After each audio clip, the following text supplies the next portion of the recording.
안녕하세요. 시사 리포트 정치 논평 시간입니다. 바로 시작하도록 하겠습니다. 윤석열 대통령 또 망발을 했습니다. 대법 판결과 한일 청구권은 모순된다. 제3자 변제가 합리적이다. 참 어느 나라 대통령입니까? 일본 언론과의 인터뷰 요미우리 신문이죠. 일본 피고 기업이 한국 강제동원 피해자에게 배상하도록 명령한 2018년 한국 대법원 판결과 1965년 한일 청구권 협정이 모순이다 라며 얘기를 했습니다. 정말 모순이 뭔지 모르는가 봐요. 또한 지난 6일 정부가 발표한 일제강점기 강제동원 피해자 배상문제 해법이 향후 정권 교체 등으로 우리의 정권이죠. 우리가 이제 정권이 이제 민주당 정권이 만약에 들어설 경우에 또 이 부분이 또 문제가 될 수 있기 때문에 뒤집힐 수도 있는 거 아니냐라고 이제 일본에서 우리의 목소리를 내는 것에 대해서 나중에 구장권 행사로 이어지지 않을 만한 해결책이다. 그런 부분은 걱정하지 않아도 된다. 이렇게 얘기를 했다고 하는데 본인이 뭔데 지금 이렇게 종교를 지으려고 합니까? 피해자에 대한 의견을 깡그리 무시한 채 말도 안 되는 얘기입니다. 내가 일본을 방문하게 된 것 자체가 큰 진전이다. 우리 정부의 일제강점기 강제동원 피해자 배상 문제 해법이 합리적이다. 합리적인 것과 모순된 것에 순서가 바뀐 게 아닌가 정말 생각이 들고요. 피고 기업이 빠진 제3자 변제 방식을 두고 대선에 출마하기 전부터 한국 정부 산하재단을 통한 제3자 변제 방식이 합리적이지 않을까라고 생각을 했다고 하는데 대선 출마하기 전이면 검찰 시절 아닙니까? 본인이 검사였던 시절인데 그때부터도 지금 이런 문제를 해결을 하려고 생각을 하고 있었다. 본인이 뭐라고 했습니까? 검사 시절. 나는 정치 생각이 없다라고 하지 않았습니까?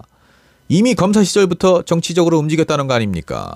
그러면 검찰총장도 삼권 분립을 저해를 한 거죠. 본인이 대선에 출마한 것 자체가 정치 검사 노릇하다가 출마한 것이 맞다는 것을 본인 입으로 증명하는 것이 되어버렸습니다. 참 여러분, 이 일제강점기의 역사, 우리 민족에겐 너무나 아픈 역사고 아직까지도 제대로 해결이 되지 않은 역사인데 이 대통령 한 사람이 아무리 우리나라의 대통령이라고 한들 이렇게 본인 선에서 막무가내로 종결을 해버리려고 하는 거 결코 옳지 않습니다. 우리가 막아야 됩니다. 시민들이 절대적으로 막아야 될 일입니다. 다음 소식 전해드립니다. 윤석열표 노동개혁 1호 우왕좌왕 발표 논란 보완. 다시도 발표 차례인가요? 왜 이렇게 노동시간 개편에 관련돼서 입법 예고를 한 지 일주일 만에 재검토를 하는 건지 한번 알아보겠습니다. 14일 어제죠. 윤석열 대통령 입법 예고 기간 중에 표출된 근로자들의 다양한 의견, 특히 MZ세대의 의견을 면밀히 청취해서 법안 내용과 대국민 소통에 관해 보완할 점을 검토하라. 진작에 좀 하죠. 진작에 좀 MZ세대들 그리고 입법 예고 기간을 거치기 전에 근로자들의 다양한 의견을 먼저 들었어야죠. 윤석열표 노동개혁 중 처음으로 근로기준법 개정안으로 구체화한 근로시간 제도 개편 방안이 지난 6일 입법 예고 일주일여 만에 재검토 수준에 놓였습니다. 과로 장시간 노동을 부를 수 있는 일터 현실을 충분히 고려하지 않은 채 개편 방안만을 설계를 해서 직장인들의 분노에 부딪혔기 때문이죠. 이게 왜 이렇게 되는 겁니까?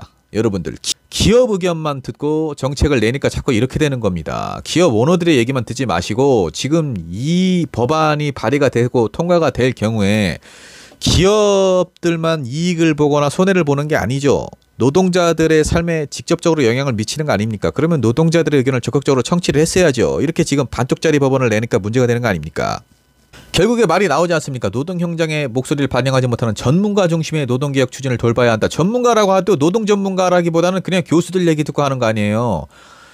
지금 한번 보시면 미래노동시장연구회에 최대 52시간에서 최대 80.5시간 주 6일 기준 69시간 주 7일 기준 이런 것들을 노동시장 개혁을 위한 전문가 논의 기구를 표방을 해서 내놓은 미래 노동시장 연구화 자체가 학자 12명으로만 꾸려졌다. 학자들이 실제 근무를 해본 사람들입니까?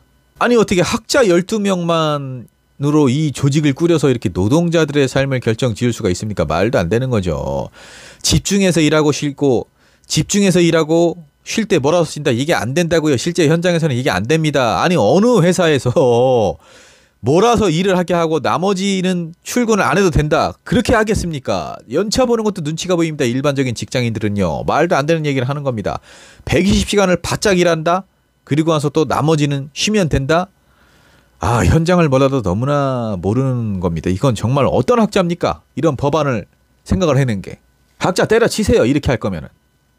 이 현실성의 분노, 전문가 논의를 바탕으로 만든 개편 방안이 너무나 비현실적이다. 현실을 반영하지 못하는 연차 휴가를 쓰기 위해서 상사를 안마해 기분을 맞추고 직장생활 몇 년 차내며 모욕을 겪는 사례가 공감을 얻었다. 맞는 얘기잖아요. 여러분들 직장생활 하는 분들 다들 아시잖아요.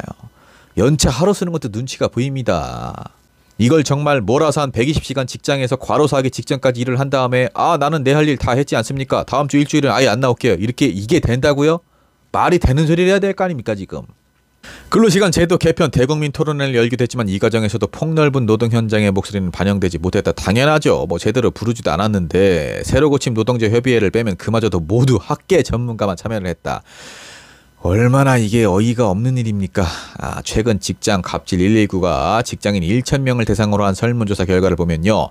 특히 월 임금 150만 원 미만이거나 5인 미만 사업장에서 일하는 경우 연차를 자유롭게 쓸 수 없다고 답한 비중은 절반에 가까웠다입니다. 이것도요. 직장 생활을 해보신 분들은 아시겠지만 업무 분장이 정말 딱딱 명확하게 떨어지는 곳이 그렇게 많지 않아요. 대부분 내가 연차를 쓰면 그 연차 기간 동안에 나에게 주어진 일을 다른 직장 동료가 짊어지게 되는 그런 일이 허다합니다. 그렇기 때문에 연차를 쓰기가 눈치가 보이는 거예요. 이런 부분을 아예 모르는 거예요. 지금 자꾸 이렇게 이 위정자들이 엘트들만 위정자들이 되니까 나라가 이 모양 이 꼴인 겁니다. 다음 소식입니다. 병풍 수행 뒷말에도 일본 가는 회장님들 오찬 외엔 일정이 없다. 4대 그룹 회장 모두 동행을 할 듯 경제협력 모양새 갖추기 결국엔 윤석열 대통령 치적 쌓으려고 지금 이 바쁜 대기업 오너들 치은 기업 정책을 펼친다고는 말로만 하면서 기업 오너들을 지금 이런 식으로 병풍으로 부려먹습니까? 오는 16일 시작되는 윤석열 대통령 방일 일정에 국내 주요 대기업 총수들이 대거 동행할 것으로 보인다. 구체적인 사업이나 투자 이슈도 없이 그냥 경제협력 강화의 모양새를 내기 위한 병풍 수행이 아니냐는 뒷말이 나온다. 비즈니스 라운드 테이블을 갖고 경제 교류 활성화, 기업인 간 교류를 지원할 계획. 아니 저기요. 기업인 간 교류는 윤석열 대통령이 이런 거 안 짜줘도 대기업 오너들이 다 알아서 합니다. 일본 기업인들과 대기업 오너들이 모르겠습니까? 모르는 사이예요? 다 아는 사이예요. 지금 이거를 빌미로 해서 이렇게 자꾸 대기업 오너들 자기 뒤에 부하부리도 데리고 다니지 마세요. 왜 자꾸 이렇게 합니까? 이재용 삼성전자 회장, 최태원 SK그룹 회장, 정의선 현대자동차그룹 회장, 구광모 LG그룹 회장 4대 그룹 총수들이 이번 대통령 방일 일정에 동행을 할 것으로 보이고요. 해당 그룹 대통령실에서 발표할 사안이라는 이유로 수행 여부에 대해 말을 아끼고 있습니다. 참 4대 그룹 필참 분위기 이렇게 강압적으로 하면 안 됩니다. 대통령의 방일 일정이 급박하게 확정된 탓에 몇몇 회장들은 기존 일정을 취소하거나 변경한 것으로 알려졌다. 연초에 잡아둔 일정을 다음 달로 연기했다. 이게 뭐 하는 겁니까? 대기업은 대기업 오너들만의 것이 아닙니다. 국민 모두의 것입니다. 우리나라 경제에 정말 엄청난 영향을 끼치고 있고 이 대기업 오너들의 하루 일정이 어떻게 소화되느냐에 따라서 수많은 노동자들의 삶도 간접적이나마 바뀔 수가 있는 겁니다. 지금 이렇게 거의 반강제적으로 무슨 경제협력 모양새를 갖추려고 이렇게 대기업 오너들을 동원을 한다. 윤석열 대통령, 대통령 자질이 너무나 없는 분입니다. 이분은. 다음 소식입니다. 또 그러면 민주노총 때려잡기 또 시작하죠. 윤석열 대통령 민주노총 거론하면서 국정원 대공수사권 폐지는 잘못된 것이다. 새 지도부와 첫 만찬자리 국민의힘 이 만찬에 들어가는 비용이 얼마입니까? 이런 거는 공개 안 하죠. 국가정보원, 국정원의 민주노총 국가보안법 위반 혐의 수사를 거론하면서 대공수사권 폐지가 잘못됐다라고 이제 발언을 했다고 합니다. 대공수사가 하루 이틀을 해서 되는 게 아니라 5년, 10년 해야 한다. 국정원이 대공수사를 못하게 하는 건 잘못됐다. 이게 이제 문재인 정부 시절에 대공수사권이 폐지되는 그런 국정원법 개정안이 통과가 돼서 이게 결국엔 이제 폐지가 된 건데 국정원이 정치 개입을 그동안 얼마나 했습니까? 이 정권에 빌붙어서 국정원장을 누가 임명합니까, 여러분? 사실상 국정원장이 누구 휘하에 있습니까? 그렇게 생각을 하면 이해가 빠르죠. 인권 침해 사건 조작 많죠. 간접으로 몰아서 정말 엉뚱한 사람 피해를 보게 한 일도 많습니다. 이런 것들을 좀 바로잡기 위한 어떤 개혁 작업의 일환이었던 건데 지금 이것도 다시 또 원점으로 돌리려고 하는 거죠. 해외 수사와 연결이 돼 있다. 그런데 왜 국내 경찰이 수사를 전담을 하냐 뭐 이렇게까지 얘기를 하는 것 같은데요.